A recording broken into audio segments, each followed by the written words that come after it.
Capítulo 21. Pai. Reunião pública de 14 de abril de 1961, primeira parte, capítulo 6, item 4. É natural que consideres teu problema qual espinho terrível. É justo reconheças tua prova por agonia do coração. Ergues súplice olhar no silêncio da prece e relacionas mecanicamente aqueles que te feriram. É como se conversasses intimamente com Deus, apresentando-lhe vasto balanço de amarguras e queixas. E o Supremo Senhor cuidará realmente de ti, alentando-te o passo. Entretanto, é preciso não esquecer que Ele cuidará igualmente dos outros. Lança mais profundo olhar naqueles que te ofenderam, conforme acreditas, e compara as tuas vantagens com as deles. Quase sempre, embora se entremostrem adornados de ouro e renome nas galerias da evidência e da autoridade, são almas credoras de compaixão e de auxílio. Traíram-te a confiança. Contudo, tombaram nas malhas de pavorosos enganos. Humilharam-te impunemente, mas adquiriram remorsos para imenso trecho da vida. Dilaceraram-te os ideais. Entretanto, caíram no descrédito de si próprios. Abandonaram-te com inexprimível ingratidão. Todavia, desceram a animalidade e a loucura. Não é possível que a luz do universo apenas te ampare, desprezando-os a eles, que se encontram à margem de sofrimento maior. Unge-te, assim, de paciência e compreensão, para ajudar na obra divina, ajudando a ti mesmo. Em qualquer apreciação ao redor de alguém, recorda que o teu Criador é também o Criador daqueles que estão sendo julgados. É por isso que Jesus, em nos ensinando a orar, revelou Deus como sendo o amor de todo o amor, afirmando o simples: Pai nosso que estás nos céus.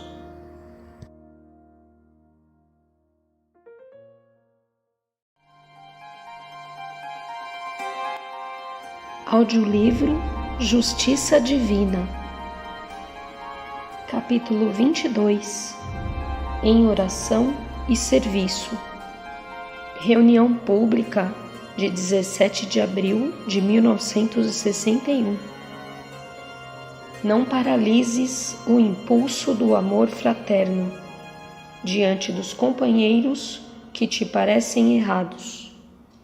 Aquele que hoje carrega na praça o nome de malfeitor pode ser amanhã o apoio a que te arrimes. Reprovaste o motorista que se envolveu em grave desastre e, ao vê-lo em posição difícil na estrada, propões-te de início lançá-lo à própria sorte, seguindo indiferente. Entretanto, vence a repulsão e assegura-lhe o socorro preciso. É possível seja ele, mais além, o amigo certo que te livrará de males maiores. Viste com desprazer o homem público que se tornou repentinamente odiado à face de erros clamorosos, que se viu na conjuntura de cometer ou endossar, na esfera administrativa e no momento justo de considerar-lhe as obras deficitárias. Inclinas-te à censura. Cala, porém, a crítica destrutiva e pronuncia o verbo que lhe sirva de reconforto. Provavelmente, muito em breve, será Ele o interventor providencial na solução dos teus problemas. Conheces o rapaz transviado, autor de faltas confessas pela carência de educação com que foi rudemente prejudicado, através do tempo, e ao surpreendê-lo embriagado na rua, dispões-te instintivamente a passar de largo. Contudo, deixa que a bondade te inspire o coração e dá-lhe simpatia. Pode acontecer em futuro próximo, seja ele a pessoa indicada a te salvar em amargos perigos. Fitaste com desprezo a jovem menos feliz, que se arrojou a costumes indesejáveis por falta de assistência no lar, em que se desenvolveu ao sabor dos próprios caprichos, e encontrando-a enredada nas teias da delinquência, tendes a incriminá-la com palavras condenatórias. No entanto, reflete na compaixão e ampara-lhe o reajuste. Talvez amanhã esteja ela no quadro de teus familiares mais queridos, por injunções de casamento. Para isso, não te sintas superior. Lembra-te, acima de tudo, de que, pelas imperfeições que ainda trazemos, todos somos delinquentes potenciais, e de que, se não vigiarmos em oração e em serviço, junto das tentações que nos visitam as fraquezas, ainda hoje o lugar dos irmãos caídos pode ser igualmente o nosso.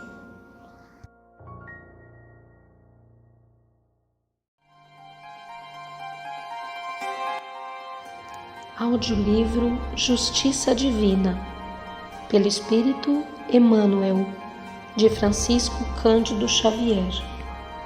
Capítulo 23. Na luz da reencarnação. Trazes hoje as vísceras doentes, compelindo-te aos aborrecimentos de incessante medicação.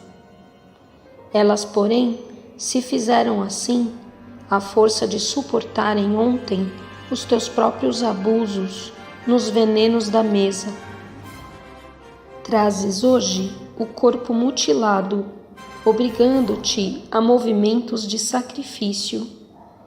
Tens, no entanto, o carro físico desse modo, por lhe haveres gasto ontem esse ou aquele recurso em corridas à delinquência.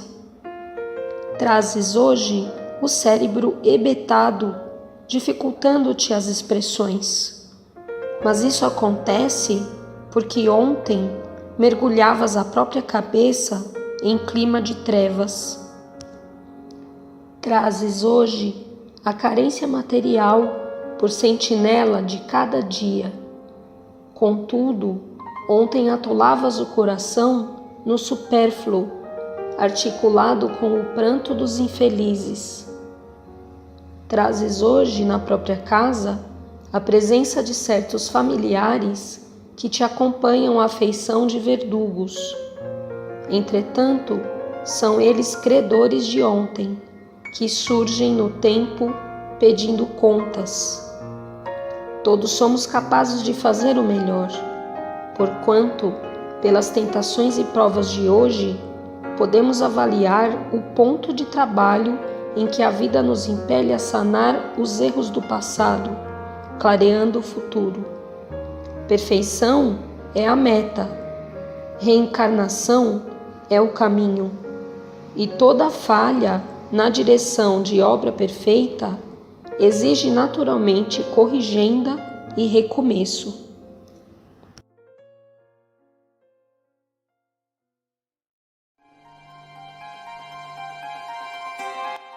Audiolivro Justiça Divina, pelo Espírito Emmanuel, de Francisco Cândido Xavier. Capítulo 24. Céu. Aflitiva e longa tem sido a nossa viagem multimilenária, através da reencarnação, a fim de que venhamos a entender o conceito de céu. Entre os chineses de épocas venerandas, afiançávamos que a imortalidade era a absoluta integração com os antepassados. Na Índia bramânica, admitíamos que o Éden fosse a condição privilegiada de alguns eleitos, na pureza intocável dos cimos.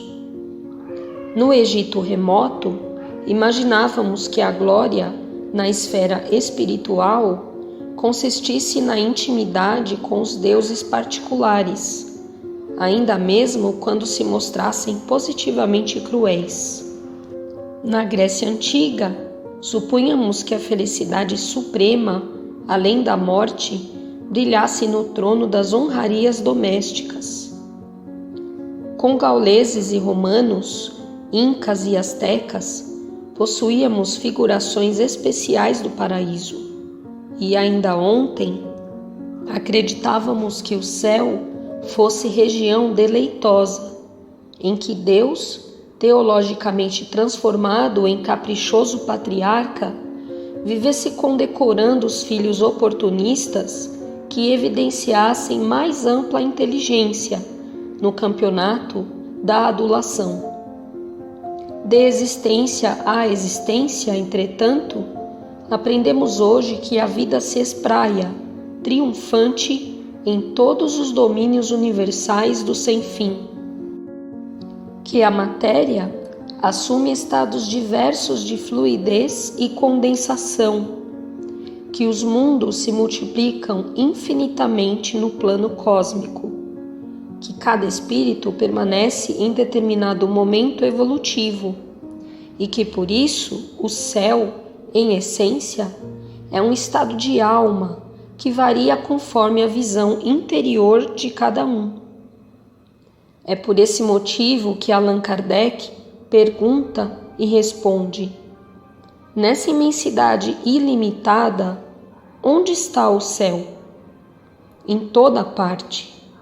Nenhum contorno lhe traça limites.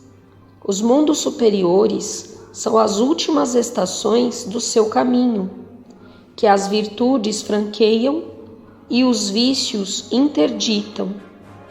E foi ainda por essa mesma razão que, prevenindo-nos para compreender as realidades da natureza, no grande porvir, ensinou-nos Jesus claramente: o reino de Deus está dentro de vós.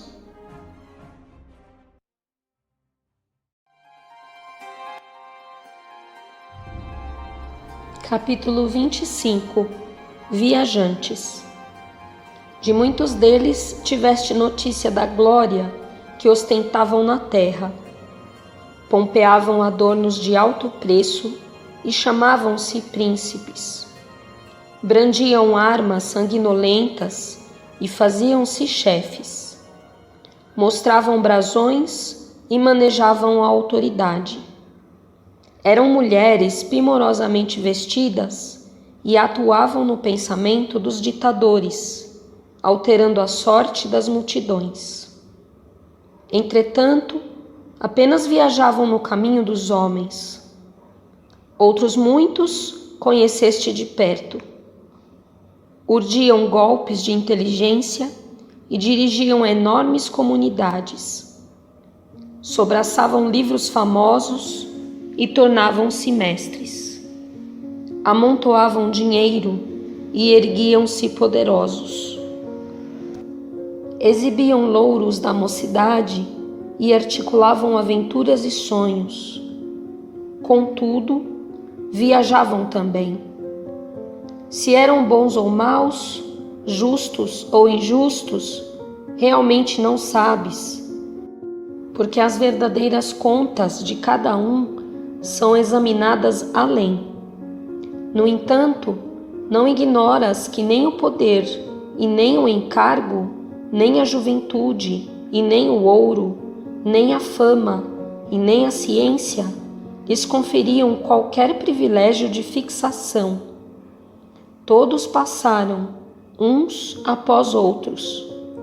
Pensa nisso e recorda que te encontras no mundo igualmente em viagem. No último dia da grande romagem, nada carregarias contigo do que temporariamente desfrutas, a não ser aquilo que fizeste e colocaste em ti mesmo. Ninguém te aconselha a fazer da existência o culto inveterado da morte, mas é imperioso caminhes na convicção de que a vida prossegue. Vive, pois, de tal modo que todos aqueles que convivem contigo possam mais tarde lembrar-te o nome, como quem abençoa a presença da fonte ou agradece a passagem da luz.